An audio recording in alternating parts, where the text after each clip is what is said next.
ಮೊದಲನೇದಾಗಿ ಇದು ಹಾಡ್ ಬರೆದ್ವಿ ಅನ್ನೋಕ್ಕಿಂತ ಯಾವುದೋ ಸಿನಿಮಾಗೆ ಬರದೆ ಅನ್ನೋಕ್ಕಿಂತನೂ ನಮ್ಮ ಎದೆಯೊಳಗಿದ್ದ ಒಂದು ಸಮಾನತೆಯ ಕೂಗು, ದೌರ್ಜನ್ಯದ ವಿರುದ್ಧ ದನಿ ಇಲ್ಲಿ ನನಗೆ ಹಾಡಾಗಿಸ್ಲಿಕ್ಕೆ ಅವಕಾಶ ಸಿಕ್ತು. ಆ ಅವಕಾಶ ಕೊಟ್ಟಿದ್ದಕ್ಕೆ ಕರ್ಣನ್ ಅವರಿಗೆ ಮತ್ತು ಟೀಮ್ಗೆ, ಮ್ಯೂಸಿಕ್ ಡೈರೆಕ್ಟರ್ ಪೂರ್ಣ ಅವರಿಗೆ ಥ್ಯಾಂಕ್ಸ್. ನನಗೆ ತುಂಬ ಇಷ್ಟ ಆಗೋ ಒಂದು ಜೋಕ್, ಆ್ಯಕ್ಚುಲಿ ಇದು ಜೋಕ್ ಬಟ್ ತುಂಬ ಇಷ್ಟ. ಯಾಕೆ ಅಂದರೆ ಕೊನೆಯಲ್ಲಿ ಹೇಳ್ತೀನಿ. ಒಬ್ಬ ಜಮೀನ್ದಾರ ಮನೆಯ ಮೊಗಸಾಲೆಯಲ್ಲಿ ಕೂತಿರ್ತಾರಂತೆ. ಕೂತ್ಬಿಟ್ಟು ತಾಂಬೂಲ ಗಿಂಬೂಲ ಏನೋ ಹಾಕುವಂತ ಆರಾಮಾಗಿ ಕೂತಿರ್ತಾನೆ. ಎದುರುಗಡೆ ಅವನ ಮನೆ ಕೆಲಸದ ಆಳು ಏನೋ ಕೆಲಸ ಮಾಡ್ತಿರ್ತಾನೆ. ಅವನ ಕೆಲಸದಲ್ಲಿ ಬ್ಯುಸಿಯಾಗಿರ್ತಾನೆ. ಇವನಿಗೆ ಟೈಮ್ ಪಾಸ್ ಆಗ್ತಿರಲ್ಲ, ಸುಮ್ಮನೆ ಏನಾದರೂ ತರಲೆ ಮಾಡಬೇಕು ಅನ್ಸತ್ತಂತೆ. ಜಮೀನ್ದಾರ ಅವನ ಕೆಲಸದವನು ಕರೆದು, ತಿಮ್ಮ, ನಿನಗೊಂದು ಕ್ವಶನ್ ಕೇಳಿಸ್ತೀನಿ, ಉತ್ತರ ಹೇಳು ಅಂತಾನಂತೆ.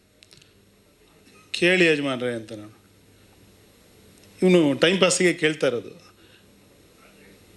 ತಿಮ್ಮ, ನಿನ್ನ ಪ್ರಕಾರ ಈ ಸೆಕ್ಸ್ ಅನ್ನೋದಿದೆಯಲ್ಲ, ಅದು ಶ್ರಮನ ಸುಖಾನ ಅಂತ ಕೇಳ್ತಾನಂತೆ. ಸೆಕ್ಸ್ ಅನ್ನೋದಿದೆಯಲ್ಲ, ಅದು ಶ್ರಮನ ಸುಖಾನ ಅಂತ. ಅವಾಗ ತಿಮ್ಮ ಹೇಳ್ತಾನಂತೆ, ಸ್ವಲ್ಪ ಯೋಚನೆ ಮಾಡಿ ಯಜಮಾನ್ರೆ, ಬಹುಶಃ ಅದು ಸುಖಾನೇ ಇರಬೇಕು. ಶ್ರಮ ಆಗಿದ್ದರೆ ನೀವು ನಮ್ಮ ಹತ್ರ ಮಾಡಿಸ್ತಿದ್ರಿ ಅಂತ ಅಲ್ವಾ. ಈ ಸಮಾಜದಲ್ಲಿ ಒಂದು ವರ್ಗ ಶ್ರಮ ಪಡುತ್ತೆ, ಒಂದು ವರ್ಗ ಸುಖ ಪಡುತ್ತೆ. ಶ್ರಮ ಒಂದು ವರ್ಗಕ್ಕೆ ಮೀಸಲಾಗ್ಬಿಟ್ಟಿದೆ, ಒಂದು ವರ್ಗಕ್ಕೆ ಸುಖ ಮೀಸಲಾಗ್ಬಿಟ್ಟಿದೆ. ಅದನ್ನು ನಾವು ಎಲ್ಲ ಸಾಧ್ಯವಿರುವ ಎಲ್ಲ ಆಯಾಮಗಳಲ್ಲೂ ಅದನ್ನು ವಿರೋಧಿಸ್ಕೊಂಡು ಬರಬೇಕು. ಅದಕ್ಕೆ ಪ್ರತಿಭಟನೆ ಹಾದಿಗಳನ್ನ ಕಂಡ್ಕೋಬೇಕಾದ ಅವಶ್ಯಕತೆ ಇದೆ. ಅಂಬೇಡ್ಕರ್ ಅವರು ಆ ಕಾಲದಲ್ಲಿ ಒಂದು ದಾರಿ ತೋರಿಸಿ ಹೋದರು. ಬಟ್ ಆ ದಾರಿಯಲ್ಲಿ ನಾವು ಎಷ್ಟು ಮುಂದೆ ಬಂದಿದ್ದೀವಿ, ಎಷ್ಟು ಸಾಧನೆ ಆಗಿದೆ, ಅವರ ಆಶೆಗಳು ಎಷ್ಟು ಈಡೇರಿದೆ ಅನ್ನೋದು ನಾವು ಇವತ್ತು ನಮ್ಮನ್ನೇ ಕೇಳ್ಕೋಬೇಕು, ಆತ್ಮವಿಮರ್ಶೆ ಮಾಡ್ಕೋಬೇಕು. ಖಂಡಿತವಾಗೂ ಅಂಬೇಡ್ಕರ್ ಅವರು ಅಂದ್ಕೊಂಡ ಮಟ್ಟದ ಸಮಾನತೆಯನ್ನು ನಾವೆಲ್ಲ ಮುಟ್ಟಿಲ್ಲ. ನಾವಿನ್ನೂ ಒಳಗಡೆನೇ ಹೋಗ್ತಾ ಇದ್ದೀವಿ. ನಮ್ಮನ್ನು ಹಿಂದೆಳೆಯುವ ಕೈಗಳ ಜೊತೆನೇ ನಾವು ಹೋಗ್ತಿದ್ದೀವಿ ಹೊರತು ನಮ್ಮನ್ನು ಮುಂದೆ ತಳ್ಳೋ ಕೈಗಳ ಜೊತೆ ಹೋಗ್ತಿಲ್ಲ. ನಾನು ಇದು ಯಾಕೆ ಹೇಳ್ತೀನಿ, ಇಲ್ಲಿ ರಾಜಕೀಯ ಬೇಡ ಅನ್ನೋ ಕಾರಣಕ್ಕೆ ಹಿಂದೆಳೆಯುವ ಕೈಗಳಂತೀನಿ. ಯಾರು ಹಿಂದೆಳೆಯುವ ಕೈಗಳು ನಿಮಗೆ ಬಿಟ್ಟಿದ್ದು. ಮತ್ತು ನೀವು ಯಾರನ್ನು ಅಂಬೇಡ್ಕರ್ ಅವರು ಇಡೀ ಜೀವಮಾನವಿಡೀ ವಿರೋಧಿಸ್ಕೊಂಡು ಬಂದರೋ, ಯಾರ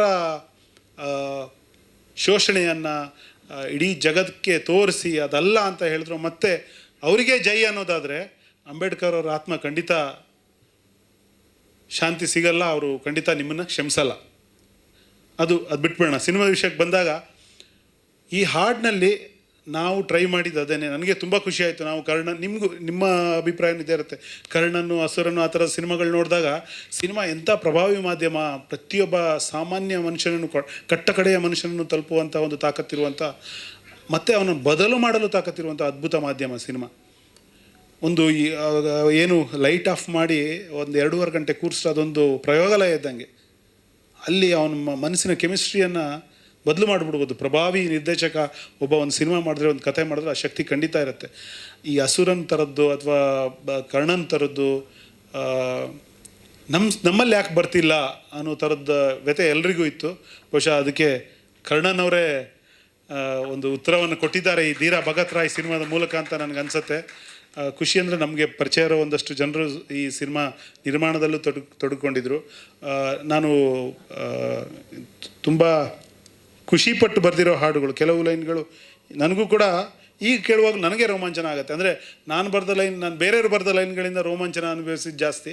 ಬಟ್ ನಮ್ಮ ಲೈನ್ಗಳೇ ನಮಗೆ ರೋಮಾಂಚನ ಕೊಡುವಾಗ ಅದೇನೋ ಖುಷಿ ಆಗತ್ತೆ.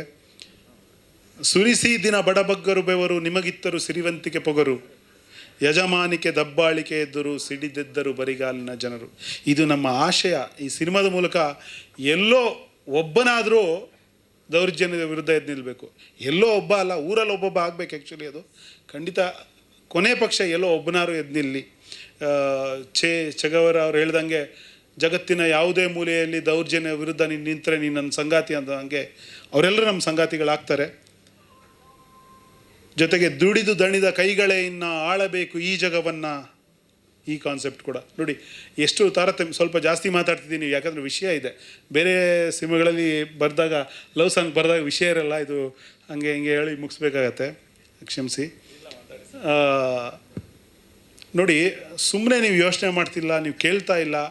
ಯಾವುದೋ ಕಂಪ್ಯೂಟರ್ ಕೆಲಸ ಮಾಡೋನು ಎ ಸಿ ರೂಮಲ್ಲಿ ಕೂತ್ಕೊಂಡು ಒಳ್ಳೆಯ ಟೀ ಕಾಫಿ ಆಗಾಗ ಸಪ್ಲೈ ಆಗ್ತಾ ಚಂದದ ವಾತಾವರಣದಲ್ಲಿ ಕೆಲಸ ಮಾಡುವವರ ಸ್ಯಾಲ್ರಿ 1,00,000 ಮೇಲಿರುತ್ತೆ ತಿಂಗಳಿಗೆ. ಆದರೆ ಯಾವುದೋ 21ನೇ ಮಹಡಿಗೆ ಒಂದು ಸಣ್ಣ ಹಗ್ಗದ ಆಧಾರದಲ್ಲಿ ಒಂದು ಸಣ್ಣ ಕೋಲಿನ ಮೇಲೆ ಕೂತ್ಕೊಂಡು ಬಣ್ಣ ಬಳಿಯವನಿಗೆ 500 ರೂಪಾಯಿ 600 ರೂಪಾಯಿ ಇರುತ್ತೆ. ಜೀವವನ್ನೇ ಪಣಕ್ಕಿಟ್ಟು ಕೆಲಸ ಮಾಡ್ತಿರ್ತಾನೆ. ಈ ಸಮಾಜ ತನಗೆ ಅನುಕೂಲವಾದ ವ್ಯವಸ್ಥೆಯನ್ನು ಸೃಷ್ಟಿ ಮಾಡಿಕೊಂಡಿದೆ. ದೈಹಿಕ ಶ್ರಮಕ್ಕೆ ಬೆಲೆ ಇಲ್ಲ. ದೈಹಿಕ ಶ್ರಮ ಅಂದರೆ ಅವನ ದೇಹನೇ ತೇಯೋದು ಆಲ್ಮೋಸ್ಟು. ಆದರೆ ಮಾನಸಿಕ ಶ್ರಮವನ್ನು ಶ್ರೇಷ್ಠ ಅಂದ್ಕೊಂಡಿದೆ. ತುಂಬ ಏನು ದೊಡ್ಡ ಕೆಲಸ ಯಾರೂ ಮಾಡ್ತಿಲ್ಲ, ಎಲ್ಲರೂ ಡಿಜಿಟಲ್ ಗುಮಾಸ್ತಾರೆ. ಯಾವ ಸೈಂಟಿಸ್ಟ್ ಕೆಲಸನೂ ಮಾಡ್ತಿಲ್ಲ. IT ಕಂಪ್ನಿ ಒಳಗೆ ಕೂತವರು ದೊಡ್ಡ ಸೈಂಟಿಸ್ಟ್ ಥರ ಯಾರು ಏನೂ ಕಂಡುಹಿಡಿತಿಲ್ಲ. ಅದು ಎಸ್ಪೆಷಲಿ ನಮ್ಮವರು. ನಾವು ಆ್ಯಕ್ಚುಲಿ ಯಾರೋ ಮಾಡಿದ ಸಾಫ್ಟ್ವೇರ್ಗೆ ಡಿಜಿಟಲ್ ಗುಮಾಸ್ತಿಕೆ ಮಾಡ್ತಿರೋರೇ ಜಾಸ್ತಿ ನಮ್ಮಲ್ಲಿ. ಇರ್ಬೋದು, ಕೆಲವರು ಕಂಡುಹಿಡಿದವ್ರು ಇದ್ದಾರೆ, ಅದು ತುಂಬ ಕಮ್ಮಿ. ಆದರೆ ಈ ವ್ಯತ್ಯಾಸ ನೀವು ಕೇಳದೇ ಇದ್ದರೆ ನೀವು 300 ರೂಪಾಯಿಗೆ ದುಡಿಬೇಕು, ಅವ್ರು 1,00,000ಕ್ಕೆ ದುಡಿತಾ ಇರ್ತಾರೆ. ದುಡಿಯೋದು ಅಲ್ಲ ಅದು ಆ್ಯಕ್ಚುಲಿ ಮಾನಸಿಕ ಶ್ರಮ ಹೌದು. ಬಟ್ ಅವ್ರ ಬಟ್ಟೆ ಒಂದು ನೆರಿಗೆ ಹಾಳಾಗಲ್ಲ, ನಿಮ್ಮ ಇಡೀ ದೇಹ ಹಾಳಾಗಿರುತ್ತೆ.